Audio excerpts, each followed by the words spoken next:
मशरिक़ वस्ता में जारी जंग का हर नया वाक़या न सिर्फ मैदान जंग बल्कि सिफारती इम्कानात पर भी भरपूर तरीके से असरअंदाज हो रहा है। हालिया दिनों में ईरान की आला क़यादत पर होने वाले हमले और आलमी रद्द-ए-अमल ने इस तनाज़े को मज़ीद पेचीदा बना दिया है। इस तनाज़ुर में अली लारेजानी की शहादत एक गैर मामूली वाक़या है। वो महज एक ओहदेदार नहीं बल्कि ईरान की स्ट्रेटेजिक पॉलिसी साजी के मरकजी सतून थे। सुप्रीम नेशनल सिक्योरिटी काउंसिल में उनका किरदार फैसला कुन था। अली लारेजानी जंग और सिफारतकारी के दरमियान तवाज़ुन कायम रखने की सलाहियत रखते थे। उन्हें ईरानी क़यादत में एक अमलियत पसंद शख्सियत समझा जाता था, जो नज़रियाती वाबस्तगी के साथ साथ हकीकत पसंदाना हिकमत अमली को भी अहमियत देते थे। यही वजह है कि मगरबी दिफाई तज्ज़ियाकार भी तस्लीम कर रहे हैं कि उनकी शहादत ने मुज़ाकरात के इम्कानात को शदीद नुकसान पहुँचाया है। अली लारेजानी के बाद ईरान में ताकत का तवाज़ुन मज़ीद सख्त गिर और अस्करी अनासर की तरफ मुंतकिल होता दिखाई दे रहा है, जिससे मुज़ाहिमत का रास्ता मज़ीद मजबूत होगा। इसी सिलसिले में ईरान के नए सुप्रीम लीडर मुज्तबा खामनाई का सख्त मौक़िफ़ इस रुझान को मज़ीद तक़वियत देता है। उन्होंने सालसी की तमाम कोशिशों को मुस्तरद करते हुए वाज़ेह किया है कि ये अमन का वक्त नहीं बल्कि बदले का मरहला है। दो ममालिक की जानिब से सालसी की तजावीज़ को रद्द करना इस बात की अलामत है कि ईरान अब सिफारती लचक के बजाय मज़ीद ताकत के इजहार को तरजीह देगा। यूँ ये तासुर उभर रहा है कि जंग का दायरा मज़ीद वसी और तवील हो सकता है। दूसरी जानिब अमरीका में इंसदाद दहशतगर्दी मरकज़ के सरबराह जो केंट का इस्तीफ़ा इस बात की निशानदही करता है कि ट्रंप की जंगी पॉलिसी पर अंदरूनी सतह पर भी सवालात उठ रहे हैं। केंट का यह मौक़िफ़ कि ईरान फौरी ख़तरा नहीं था, ट्रंप के बयानिए को मज़ीद कमज़ोर करता है। ये सूरत हाल एक अहम सवाल को जन्म देती है, क्या ट्रंप अपने इत्तेहादी ममालिक ही नहीं अमरीका के अंदर भी तनहा होते जा रहे हैं? अगर ऐसा है तो क्या ये जंग ट्रंप के लिए बड़ा सियासी चैलेंज भी बन सकती है?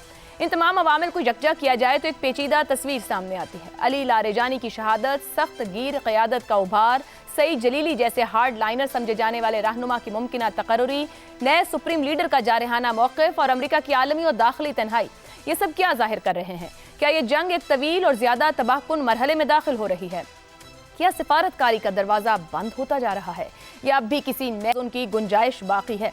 यही सवालात आने वाले दिनों में इस तनाज़े मशरिक़ वस्ता के मुस्तक़बिल के साथ साथ आलमी सियासत के समत का भी तयन करने जा रहे हैं। प्रोग्राम के पहले हिस्से में इसी मौजू पर गुफ्तगू रहेगी। हमारे साथ हैं ज़ैगम खान, शहजाद चौधरी, रज़ा रूमी और आमिर अहमद खान साहब। प्रोग्राम का सवाल आप सभी के लिए। अली लारेजानी की शहादत, मुज़ाकरात के इम्कानात मज़ीद कम, मगरबी तज्ज़ियाकारों का एतराफ़, रजीम चेंज की नाकामी के बावजूद इसराइल और अमरीका सिफारती इम्कानात को महदूद क्यों करते जा रहे हैं? रज़ा रूमी साहब, अली लारेजानी की शहादत और हम देख रहे हैं लीडरशिप मुसलसल टारगेट हो रही है। ये एक अमलियत पसंद मुतवाज़न आवाज़ भी ईरान से खामोश कर दी गई है। अमरीका और इसराइल को इस पूरी सिचुएशन में एक देखना चाहिए, सेपरेट हैंडल करना चाहिए? क्या दोनों चाहते हैं मुज़ाकरात पे ना जाया जाए, मज़ीद ईरान को मुज़ाहिमत की तरफ धकेला जाए? आयशा, देखिए, जहां तक अभी तक जो इतलात आई हैं कि अब अमेरिका तो ये चाहता है कि कोई तरीका जिससे मिल जाए कि ऑफ रैंप का, यानी कि इस जंग को समेटने का, क्योंकि ये जंग ना सिर्फ फैलती जा रही है बल्कि हर दिन मजीद पेचीदा होती जा रही है। अमेरिका और अमेरिका के जो अहदाफ थे इब्तदाई तौर के ऊपर, उसके लिए जहां तक इसराइल का सवाल है तो वो बिल्कुल जैसे भी पहले कहा गया, इसराइल तो चाहता ही ये है शुरू दिन से कि ईरान की जो रियासत है वो कोलैप्स करे, रियासत वहां पे खत्म हो, जैसे पहले हमने देखा इराक में या शाम में या लिबिया में, जहाँ पे रियासत बिल्कुल खत्म हुई और कुछ खाना जंगी की सूरत हाल हुई। और फिर बल्कि इसराइल की तो ये स्टेटेड पॉलिसी है कि रियासत भी कोलैप्स हो और ईरान के टुकड़े हों। ये वो बाकायदा अपनी मुख्तलिफ जो उनकी सरकारी मीटिंग्स और सरकारी कागजात, वो दस्तावेजात हैं, उनमें इस तरह के अहदाफ दर्ज हैं। अब ये अमेरिका और इसराइल के तो शुरू से ये मसला रहा है, लेकिन जिस जंग के से बिल्कुल पहले इसराइल ने अमेरिका को घेर घार के इसमें शामिल करवा कर जो भी रीजंस हैं, और वो भी यहाँ उस पर भी बहस हो रही है अमेरिका में कि आखिर क्या वजह है कि इसराइल जो है वो इस कदर हावी हो चुका है सदर ट्रंप की फैसला साजी पर और उनकी कुव्वत फैसला पर कि वो अमेरिका के जो इंटरेस्ट हैं और जो उसकी मफादात हैं वो भी नजरअंदाज हो रहे हैं इस पूरे प्रोसेस में। तो इसमें तो कोई शक नहीं कि अमेरिका ये चाहता है, लेकिन प्रॉब्लम ये है कि अमेरिका की इस वक्त मदद करने को कोई तैयार नहीं है। जो यूरोपियन एलाइज हैं, जो सो कॉल्ड इत्तेहादी हैं, वो कह रहे हैं कि वो तो ना तो अपनाए हुर्मुज़ में साथ देने मगर को मगर तैयार अजहर है। साहब, कतई कलामी की माजरत, जहां ट्रंप की फैसला साजी और कुव्वत फैसला ना सिर्फ बाहर दुनिया में बल्कि अमेरिका के अंदर भी चैलेंज हो रही है, उस ट्रंप को ट्रस्ट कैसे किया जा सकता है? खुद ईरान को ट्रस्ट बिल्डिंग का इशू बना हुआ है इस वक्त। नहीं, देखिए, बिल्कुल ईरान का वो तो बारहा ये कह चुके हैं कि अब वो बगैर अपनी उनकी शराइत जो हैं और गारंटीज के वो ट्रस्ट नहीं करेंगे। लेकिन मसला ये कि ईरान भी तो आखिर किसी ना किसी नुक्ते के ऊपर और बल्कि जल्द ही चाहेगा कि ये मामला जो है किसी तरह से जो है निपटे और समेटा जाए, क्योंकि ईरान भी जो कुवत है जंग के जो कॉस्ट सहने की, वो भी दिन ब दिन कम होती जा रही है। ऐसी बात नहीं है कि वो बिल्कुल ही, जिसे कहना चाहिए, एक तरह से नाकाबिले शिकस्त पावर है। ऐसी बात भी नहीं है, दुरुस्त है। क्योंकि हर मुल्क जो इतनी बड़ी दो आर्मीज के सामने खड़ा हो, उसकी भी कुवत, लिमिटेशन। वो जो दिफाई कुवत है, उसमें कहीं ना कहीं जाके कमी आ जाती है। बिल्कुल। तो ईरान भी ये चाहेगा, लेकिन वो गारंटीज चाहते हैं। गारंटीज देने वाले दीगर एक्टर्स होते हैं या, और वो इस वक्त कोई सामने नहीं आ रहा। यूरोप का जिक्र किया, यूरोप के जो इत्तेहादी हैं वो कहते हैं हम ट्रंप को ट्रस्ट नहीं करते, नंबर एक।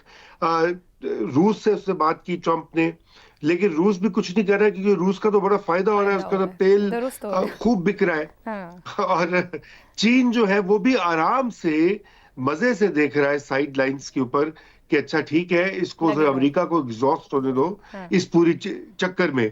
और जहां तक गल्फ स्टेट्स हैं, उनके बारे में भी मुतजाद इतलात आ रही हैं।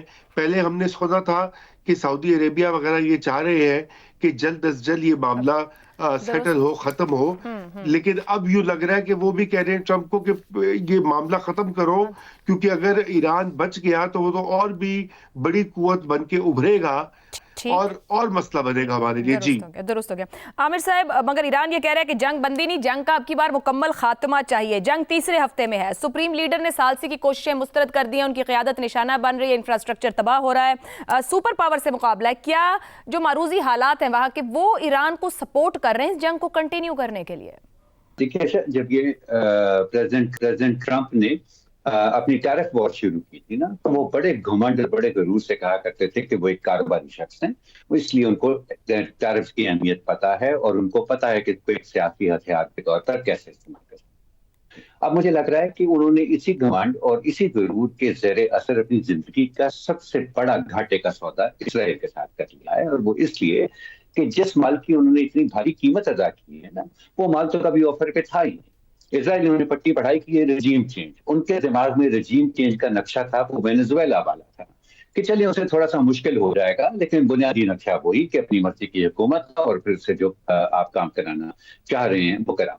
जबकि इसराइल का पहले दिन से ऐसा कोई इरादा नहीं था। वो जैसे हमारे दूसरे साथियों ने कहा है कि वो तो ईरान को बतौर एक फाल रियासत के देखना ही नहीं चाहता। तो वो हर ऐसा इम्कान, ये उस वक्त भी तो लोग कह रहे थे ना कि मुआहदा हो सकता था, मुआहदा मुमकिन था और बहुत करीब पहुंच चुके थे ये जंग छिड़ने से पहले भी उस मुआहदे के, जिसको सबटाइज किया गया फिर ये जंग शुरू करके। तो कोई ऐसा शख्स जो कि इस मुआहदे को ईरान के लिए मुमकिन बना सकता है, उसको इसराइल नहीं छोड़ेगा। कल को अगर मुश्तबा खामेनेई ने भी कोई ऐसा इशारा दिया कि वो मुज़ाकरात और किसी किस्म के मुआहदे के लिए तैयार हैं, तो इसराइल उनको भी मार देगा। सो इस सूरत हाल में ना मुझे लगता है अशर कि अब ट्रंप जो है वो खुद इसराइल के एक तरह से हॉस्टेज बन चुके हैं। क्योंकि देखिए, ये तो हम जैसे जज्बाती लोगों का काम है ना कि हम अपने बैन अवी ताल्लुकात में जो है वो समुद्रों की गहराई भी ढूंढ लेते हैं और हिमालय जैसी बुलंदी भी ढूंढ लेते हैं। इसराइल की तो बड़ी ट्रांजैक्शनल रिलेशनशिप होती हैं, और उसको अगर अपने अज़ाइम पूरे करने के लिए एक आध ट्रंप की कुर्बानी देनी पड़े तो वो तो इसके बारे में सोचेगा भी नहीं।